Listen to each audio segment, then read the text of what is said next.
Welcome to the Sleepy Economist. If you're here, if you've chosen to be here in this moment, then something in you is ready to let go. So let's begin there with letting go. You are lying down now. Your head is supported. Your body is sinking into whatever holds you. The weight of the day is releasing from your shoulders, from your spine, from every muscle that has been holding you upright. There is no effort required now, no tension, no holding, just the gradual, natural descent into rest. Allow your jaw to separate slightly. Your tongue rests heavy in the bottom of your mouth. The muscles around your eyes soften completely. Your forehead smooths. The small space between your eyebrows releases. Your temples relax. Your shoulders sink downward, down into the pillow, down into the mattress, down into the darkness that surrounds you. Each exhale is slightly longer than the one before, not by force, simply by the body's natural wisdom, the wisdom that knows how to rest. When given permission, you are safe here. The room is dark or nearly dark. The temperature is comfortable.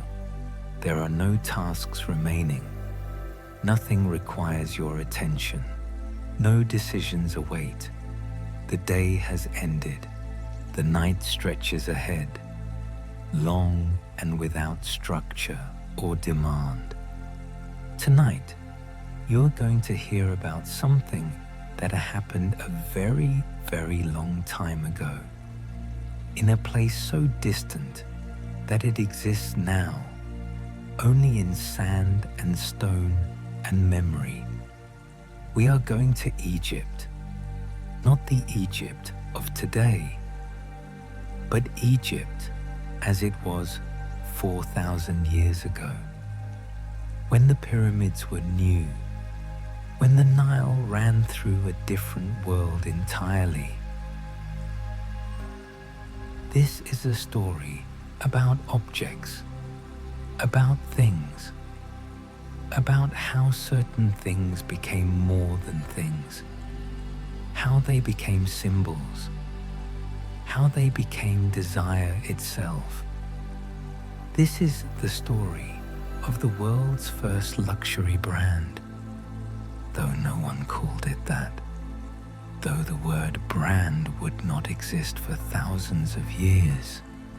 The thing itself, the concept, the mechanism, it was born here, in the desert, in the tombs, in the endless quest to transform death into something beautiful.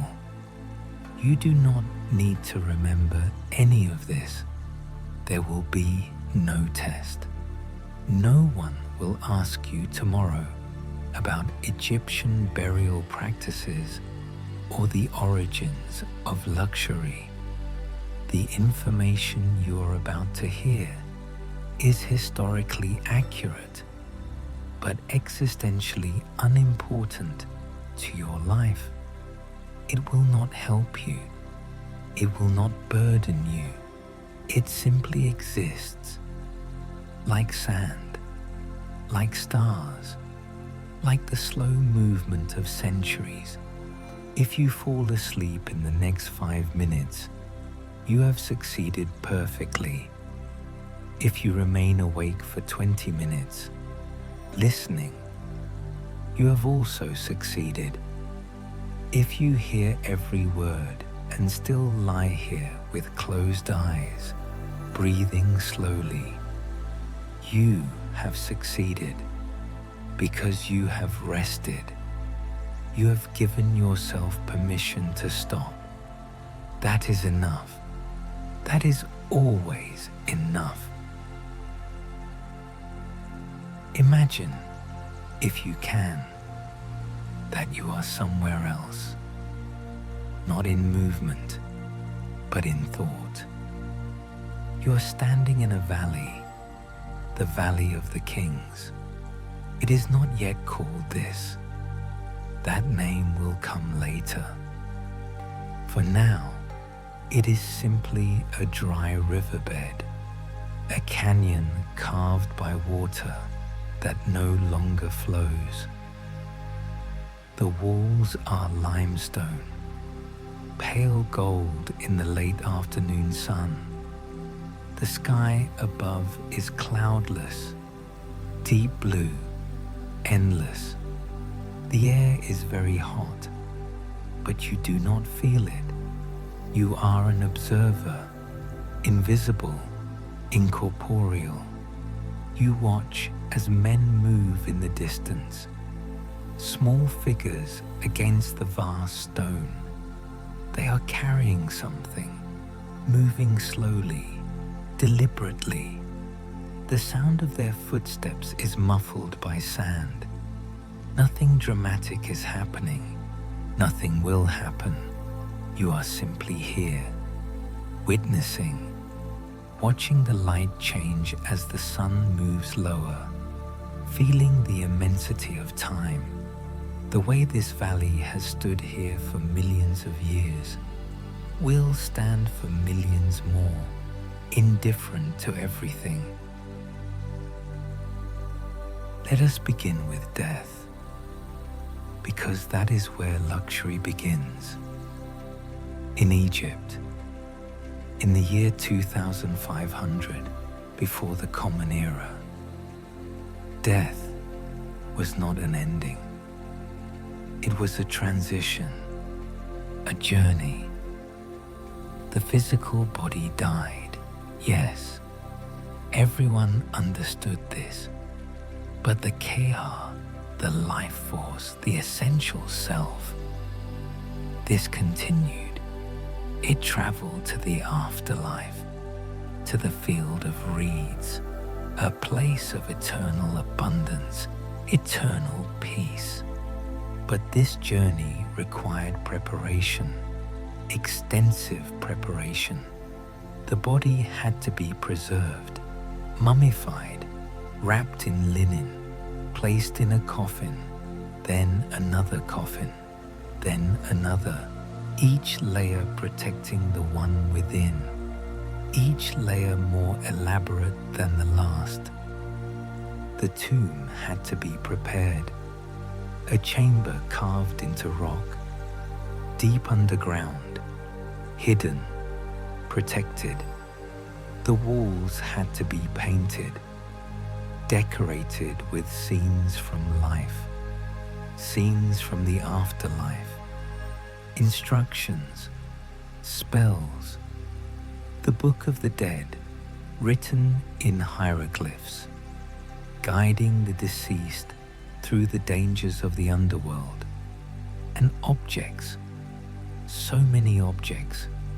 The deceased would need things in the afterlife: food, clothing, furniture, tools, jewelry, cosmetics, games, musical instruments, everything they had used in life, everything they might need in death.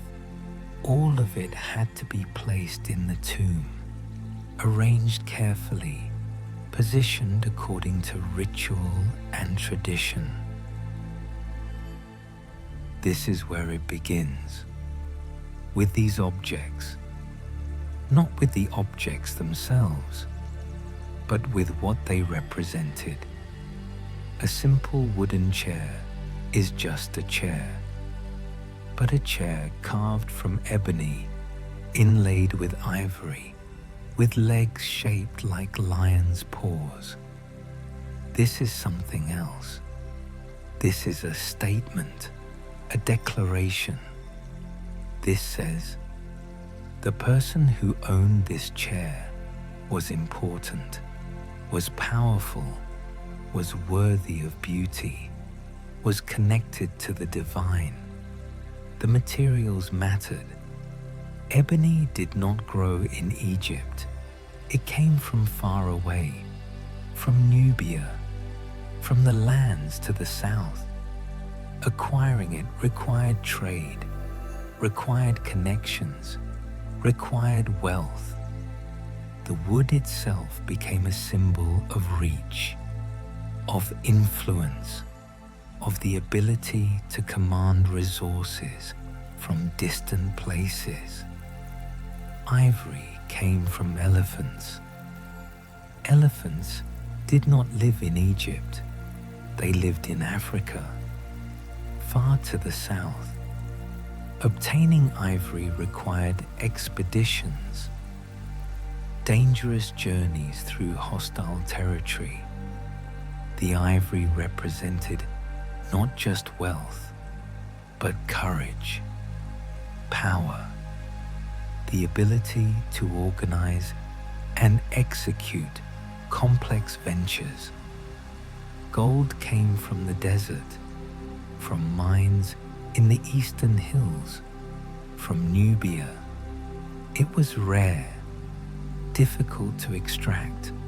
It did not tarnish, did not decay.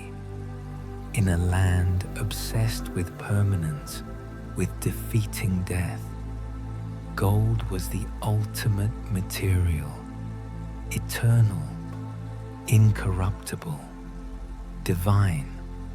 The flesh of the gods was said to be gold, their bones silver. To wear gold was to participate in divinity. Lapis lazuli came from even farther, from Afghanistan, over 2,000 miles away. The journey to bring lapis lazuli to Egypt took months, years sometimes. Caravans crossing deserts, mountains, rivers, negotiating with countless intermediaries, each adding cost, adding risk. By the time lapis reached Egypt, it was worth more than gold. The deep blue of lapis lazuli, flecked with gold pyrite, resembled the night sky, the realm of the gods. To possess lapis was to possess a piece of heaven itself.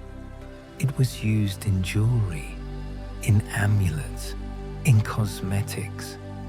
Ground into powder and mixed with oil, it became eye paint, worn by pharaohs, by priests, by those who could afford it. But here is the transformation. Here is where objects become more than objects.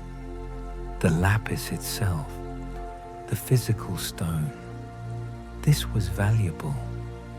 But what it signified was more valuable still. It said, I am connected to distant lands.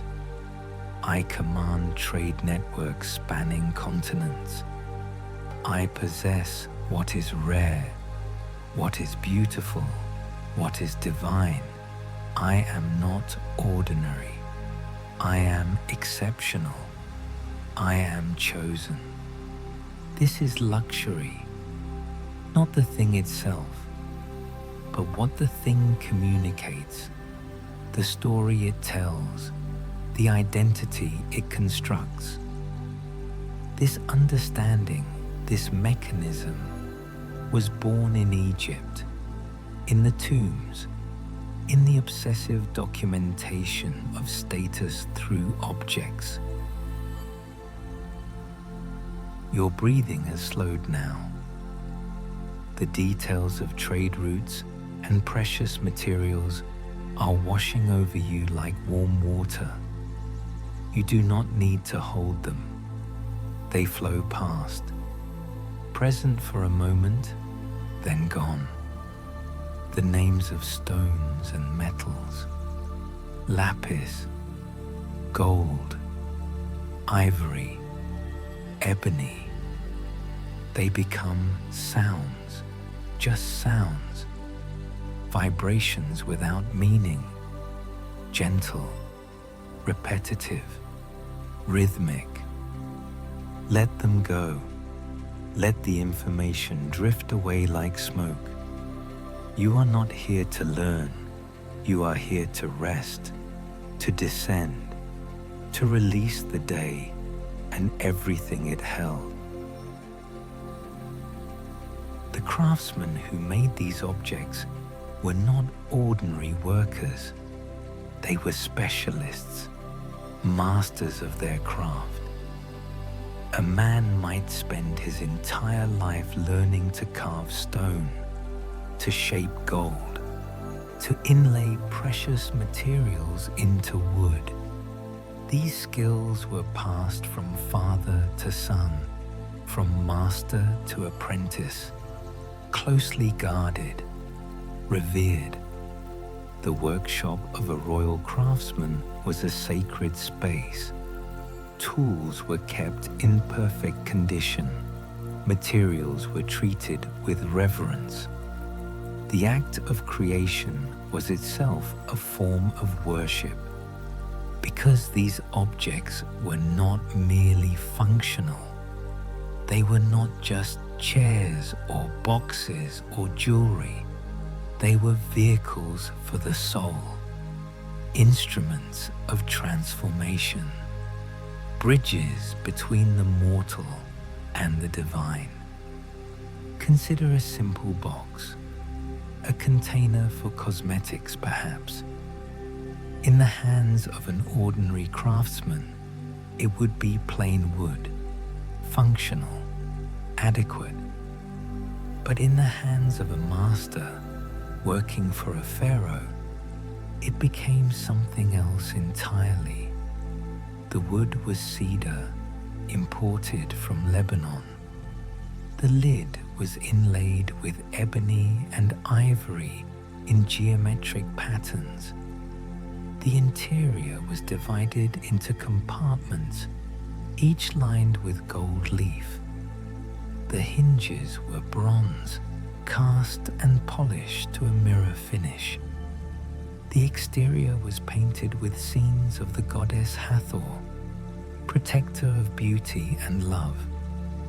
This box took months to create, perhaps a year. One craftsman carved the wood, another applied the inlay, another painted the scenes, another cast and fitted the hinges. Each step required expertise, precision, patience. The final object was not just a box, it was a masterpiece, a demonstration of skill, a repository of value, both material and symbolic. And when this box was placed in a tomb, it became something more still. It became eternal. The Egyptians believed that objects in tombs retain their essence, their function, their beauty, forever. The cosmetics in the box would be available to the deceased in the afterlife. The beauty of the box itself would please the gods, would smooth the journey through the underworld. This belief created a unique economy, an economy not of use, but of display, of permanent display. Objects were created not to be used, but to be seen, to be buried, to make a statement to the gods, to declare this person was worthy, was important, was deserving of eternity. The tombs of pharaohs contained thousands of objects, tens of thousands, every single one carefully selected, carefully crafted, carefully positioned. The inventory lists that have survived are staggering. One tomb might contain 200 items of furniture, 500 pieces of jewelry, 3,000 vessels for food and drink, countless amulets, tools, weapons, games, clothing items. The sheer quantity was itself a form of luxury, not just having beautiful things, but having so many beautiful things that they could be permanently removed from circulation, buried, hidden, never to be used again. This was the ultimate demonstration of wealth. Not spending money, but destroying it, transforming it into something that could never be recovered, never be sold, never return to the economy. But let us focus on one object, one specific thing, because in the particular, we find the universal. In the details of a single object, we understand the system entire. The object is a scarab, a small carving of a beetle. The scarab beetle was sacred in Egypt. It represented the god Khepri, the god of the rising sun, of transformation, of rebirth. The beetle was observed to emerge from balls of dung, which it rolled across the sand. This seemed miraculous. Life from waste, creation from nothing. The Egyptians saw in this a divine principle. The sun itself was said to be rolled across the sky by a giant scarab.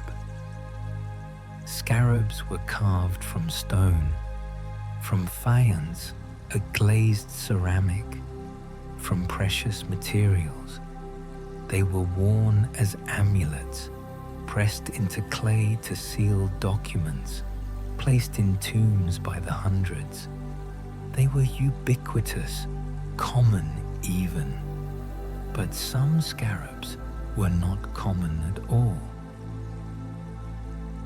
Consider a scarab created for Pharaoh Amenhotep III. He ruled Egypt from approximately 1400 to 1360 before the Common Era. He was wealthy beyond measure. His reign was peaceful, prosperous. He commissioned monuments, temples, palaces, and scarabs, commemorative scarabs, large scarabs the size of a human palm, carved from steatite and glazed in brilliant blue. Each scarab was inscribed with hieroglyphs documenting a specific event, a military victory, a diplomatic marriage, a successful lion hunt. These scarabs were distributed, given as gifts to officials, to foreign dignitaries, to temples. They were not meant to be worn. They were too large for that. They were meant to be displayed, to be seen, to communicate the achievements of the Pharaoh to all who beheld them. This is branding.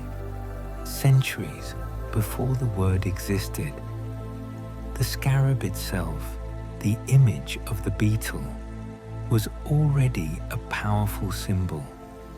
But Amenhotep appropriated it, made it his own, associated it with his specific achievements, his specific identity.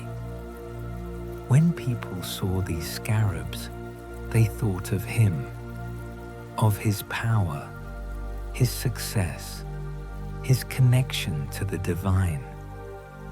The scarabs were identical in form, but varied in inscription. This created a sense of series, of collectability. Officials who received one might desire another, might display them together, might use them to signal their own connection to the Pharaoh, to his power, their proximity to the center of the world. The materials used in these scarabs were chosen deliberately. Steatite is a soft stone, easy to carve. The chisel moves through it smoothly, creating fine lines. Soft white dust falling from the stone as the carving progresses, each stroke precise, each symbol taking shape slowly under the craftsman's hand. But steatite is also heat resistant. When glazed and fired, it becomes hard, durable. The blue glaze was made from copper compounds. Copper was valuable. The color blue was sacred, associated with the Nile, with the sky, with life itself. To create a blue scarab was to create a piece of heaven, a fragment of eternity. The inscriptions were carved by specialist scribes, men who had trained for decades to write hieroglyphs with perfect precision. Each symbol had to be exact. The depth of the carving had to be consistent. The spacing had to be balanced. A single error would ruin the piece, would render it unsuitable for royal distribution. The creation of a single commemorative scarab might take a week, perhaps more. The carving, the glazing, the firing, the inspection, the approval. And Amenhotep ordered hundreds, perhaps thousands. This represented an enormous investment of time, of skill, of materials. But the return was not economic. It was symbolic. It was the creation and maintenance of an image, a reputation, a brand. Let your mind rest on this image. A small blue scarab, smooth and cool to the touch. The hieroglyphs, crisp and clear. The glaze shining softly in lamplight. It sits on a shelf, in a palace, in a temple, in the home of an official. People see it. They know what it means. They understand the message it carries. This person is connected, is favored, is part of the system that radiates outward from the Pharaoh himself. The scarab does nothing. It is not functional. It serves no practical purpose, but it communicates everything: status, access, identity. This is luxury in its purest form, value that exists entirely in perception, in meaning, in the story that the object tells. Your body is very heavy now. Your limbs have sunk into the mattress. Your breathing is deep and slow and regular. The story of the scarab is fading, becoming distant, like something remembered from long ago, or perhaps something dreamed. The details blur. The blue glaze, the hieroglyphs, the beetle shape. They merge into a general impression, a feeling of something ancient, something beautiful, something that no longer matters. And that is true. It no longer matters. The scarabs exist in museums now, behind glass, labeled, catalogued, separated from their original context, from the palaces and temples and tombs. They are artifacts, objects of study, beautiful still perhaps, but their power is gone. The system that gave them meaning is gone. The Pharaoh is gone. The officials are gone. The temples are ruins. The palaces are dust. Only the objects remain. And we look at them and wonder, what were they thinking? Why did they care so much about things, about materials, about symbols? But perhaps we should not wonder. Perhaps we should recognize. We still seek the rare. We still value the mark of the craftsman. We still choose objects, not for what they do, but for what they mean. The materials have changed, but the desire remains. To hold something made with care. To possess something that defies time. To own something that tells a story about who we are or who we wish to be.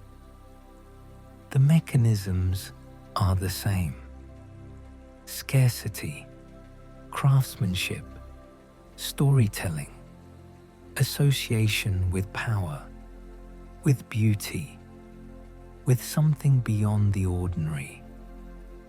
These are the elements of luxury, then and now.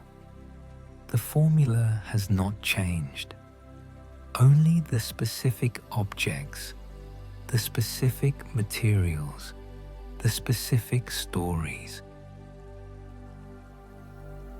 Consider the process of mummification. This too was luxury, the preservation of the body after death. This was not available to everyone. It was expensive, time-consuming, reserved for those who could afford it. The process took 70 days. 70 days of careful, ritualized labor. The body was washed.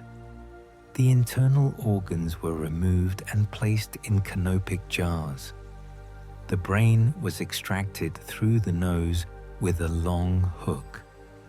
The body cavity was filled with natron, a type of salt which dried the tissues. After 40 days, the natron was removed. The body was washed again, anointed with oils and resins, wrapped in linen, layer after layer, hundreds of yards of linen, each layer separated by amulets, by spells written on papyrus, by protective symbols. The oils and resins were expensive. They came from far away. Myrrh from the Horn of Africa, frankincense from Arabia, cedar oil from Lebanon. When frankincense burned in the preparation chamber, the smoke was heavy, sweet, thick and slow, filling the air with fragrance that seemed to linger for hours. Each substance had properties: preservation, fragrance, sacred associations. The use of these materials was not just practical, it was symbolic. It demonstrated that the deceased was worthy of the best, of the rarest, of the most divine. The linen itself varied in quality. The finest linen was almost transparent, woven so tightly that individual threads were barely visible. This linen was reserved for royalty, for the highest priests, for those whose bodies would be seen by the gods. Coarser linen was used for lower classes. The quality of the wrapping communicated status, even in death, even in bandages that would never be seen again once the coffin was sealed. The coffins, too, were markers of status. A common person might be buried in a simple wooden box, a wealthy person in a coffin carved and painted, a pharaoh in a series of coffins, each one nested inside the next. The innermost coffin might be solid gold, weighing hundreds of pounds, shaped like the human form, the face a perfect portrait, the body decorated with feathers and symbols representing the journey to the afterlife. Tutankhamun's innermost coffin weighed 243 pounds. It was solid gold, inlaid with semi-precious stones, lapis lazuli, carnelian, turquoise. The craftsmanship was extraordinary, the face serene, the details precise. This coffin alone represented more wealth than most people would see in 100 lifetimes, and it was buried, hidden, meant never to be seen again. This is the paradox of luxury. Its value lies partially in its inaccessibility, in its removal from the ordinary world. A golden coffin displayed in a palace would be impressive, but a golden coffin buried underground, hidden, secret, known only to the gods. This is transcendent. This is luxury elevated to the sacred. Your eyes are closed, have been closed for some time perhaps. The words continue, but they are becoming more distant, like sounds from another room. Muffled, indistinct, you catch fragments, gold, lapis, 70 days, coffins, but the fragments do not connect, do not form a complete picture. They drift through your awareness like clouds, present briefly, then gone. This is good. This is the intention. Not to inform, but to accompany, to provide a gentle sound, a rhythm, a cadence that supports the descent into sleep. The content is irrelevant. The tone is everything. Slow, steady, unchanging, reliable. Let us return to the tombs, to the chambers carved into rock, deep underground, hidden in the valley, the entrance sealed, concealed, covered with rock and sand, meant to be invisible, to protect the contents from thieves, from disturbance, to preserve the objects for eternity. But eventually, the seals failed. The silence was broken, not by gods, but by men. The objects were removed, quietly, methodically, the gold was melted down. It returned to the economy like water, flowing back to the river. The jewelry was sold, redistributed. The wealth that had been buried, it surfaced again, transformed, no longer sacred, simply valuable. This was the fate of almost every tomb, the contents scattered, the symbolic value stripped away. Only the material value remained, the luxury objects that were meant to last forever. They lasted years, decades at most. Then they were absorbed back into the world. The eternity promised. It dissolved. But a few tombs escaped, a very few. They were better hidden, or forgotten, or simply lucky. They remained sealed for thousands of years, and when they were finally opened in modern times by archaeologists rather than robbers, the objects inside were intact, preserved, exactly as they had been arranged 4,000 years earlier.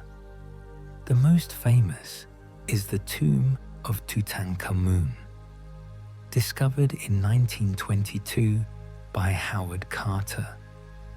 The tomb was small. Tutankhamun had been a minor pharaoh. He had died young, had ruled for less than 10 years. His tomb was not grand, but it was intact, unrobbed, and the objects inside, there were over 5,000 of them, catalogued, photographed, studied, displayed. The discovery caused a sensation. Newspapers around the world carried the story. Photographs of the golden mask, the gilded coffins, the throne, the chariots, the jewelry, the sheer abundance of treasure. People were fascinated, amazed. The tomb became a symbol of ancient wealth, of lost civilizations, of luxury beyond comprehension. But what they were seeing was not exceptional. Not really. Tutankhamun's tomb was modest by royal standards. A true king's tomb, unrobbed, would have contained 10 times as much, 20 times. The tombs of the great pharaohs, Ramses II, Thutmose III, Amenhotep III, these would have been unimaginable, filled to capacity with objects of staggering beauty and value. We will never see them. The objects are gone, scattered, melted, lost. Only Tutankhamun's modest collection remains, and even this is enough to overwhelm, to stun, to make us understand the scale of luxury that once existed. The objects in Tutankhamun's tomb tell a story, not just of wealth, but of identity, of how a pharaoh saw himself, or wanted to be seen. The throne is covered in gold leaf, inlaid with colored glass and semi-precious stones. The back panel shows the king and queen. He sits. She stands before him, anointing him with perfumed oil. They are surrounded by symbols of the sun god, of divine power, of eternal life. This is not just decoration. It is theology. It is a statement of belief that the king is divine, that his wife participates in that divinity, that their relationship is blessed by the gods, that their rule is eternal. The throne communicates all of this to everyone who sees it, then and now. The golden mask is perhaps the most famous object from ancient Egypt. It covered the head and shoulders of Tutankhamun's mummy. It weighs 24 pounds. It is made of solid gold, inlaid with lapis lazuli and colored glass. The face is serene, idealized, perfect. This is not a portrait of the actual king. It is an image of the king as he wished to be remembered. Young, beautiful, eternal, divine. The mask speaks, not in words, but in materials, in craftsmanship, in symbolism. It says, this was not an ordinary man. This was a god, and his remains deserve god-level treatment. Gold, lapis, perfect proportion, perfect preservation, forever. You're drifting now. The mask, the throne, the tomb. These images float through your mind like dreams, disconnected, beautiful, unimportant. You do not need to remember them. You do not need to understand them. They are just there, like stars, like distant lights, present but unreachable, significant but incomprehensible. Let them drift. Let them fade. Your breathing is so slow now, so deep. Each inhale fills you. Each exhale empties you. There is nothing to hold, nothing to keep, just the rhythm, just the rise and fall, just the slow descent into darkness. The Egyptians believed in Ma'at, the concept of balance, of order, of truth. The universe was governed by Ma'at. The pharaoh's role was to maintain it, to prevent chaos, to ensure that the world remained stable, that the Nile flooded at the right time, that the crops grew, that enemies were defeated, that the gods were pleased. Luxury objects were part of this system. They demonstrated that Ma'at was being maintained, that the world was in balance, that resources were abundant enough to support beauty, to support permanence, to support the creation of objects that served no practical function, but existed purely to please the gods. When a pharaoh was buried with 5,000 objects, this was not waste. It was necessity. It proved that Ma'at had been maintained during his reign, that the world was stable enough, abundant enough to support such an expenditure. That chaos had been held at bay. That order persisted. This is the deepest function of luxury, not personal pleasure, not vanity, but cosmic maintenance. The demonstration that the world is functioning as it should, that there is enough, that beauty is possible, that death can be transformed into something magnificent. We have lost this understanding. Luxury for us is personal, individualistic. It is about pleasure, about status, about distinction from others. But for the Egyptians, it was communal, cosmic.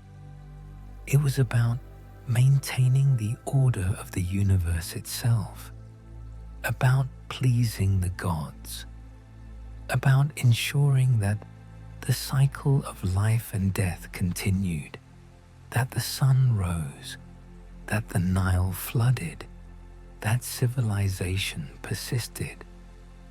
The objects were not for the Pharaoh. They were for Egypt, for the cosmos. The Pharaoh was simply the conduit, the vessel. His tomb was a statement to the gods. Look what we have created. Look at this beauty, this precision, this abundance. We are worthy. We deserve your favor. Please maintain Ma'at. Please allow our world to continue. This is what makes Egyptian luxury different from what came after. It was not about having more than your neighbor. It was about having enough to satisfy the gods, about creating beauty on a scale that transcended the human, that participated in the divine. The craftsmen who created these objects understood this. They were not working for wages alone. They were not creating products. They were performing a sacred duty. Their skills were gifts from the gods. Their creations were offerings back to the gods. The better they worked, the more they pleased the gods, the more likely it was that Ma'at would be maintained, that the world would continue. This gave their work meaning, purpose. It elevated craftsmanship to the level of priesthood. A master goldsmith was not just a skilled worker. He was a mediator between the human and the divine. His hammer blows shaped not just metal, but reality itself. His creations helped maintain the cosmic order. We have lost this too. Craftsmanship for us is economic. It is about efficiency, about profit margins, about market positioning. The sacred dimension is gone, or nearly gone, relegated to a few traditional crafts, a few luxury makers that still speak the language of the sacred, even if they no longer fully believe it. But the Egyptians believed, absolutely, completely, and their belief created objects of extraordinary power, objects that still resonate, that still communicate across 4,000 years, that still make us pause, still make us wonder, still make us feel something we cannot quite name. Your mind is quiet now. The thoughts have slowed. The endless commentary has faded. There is just breathing, just darkness, just the gentle drift toward sleep. The story of Egypt is fading too, becoming part of the darkness, part of the quiet, part of the slow dissolution of consciousness into rest. The golden mask, the blue scarab, the linen wrappings, the cedar wood, the myrrh and frankincense, all of it fading, becoming dream, becoming nothing, becoming the formless space between waking and sleeping, the space where nothing is required, where nothing matters, where you can simply be. And so we come to the end, not dramatically, not with resolution or conclusion, but with slow dissolution, with fading, with the gradual release of attention, of focus, of the need to understand or remember or retain. The world's first luxury brand was created 4,000 years ago, in Egypt, in the tombs, in the quest to transform death into beauty, to create permanence, to please the gods. The mechanisms they invented, scarcity, craftsmanship, storytelling, association with the divine, these persist. They are the foundation of all luxury, then and now. But you do not need to remember this.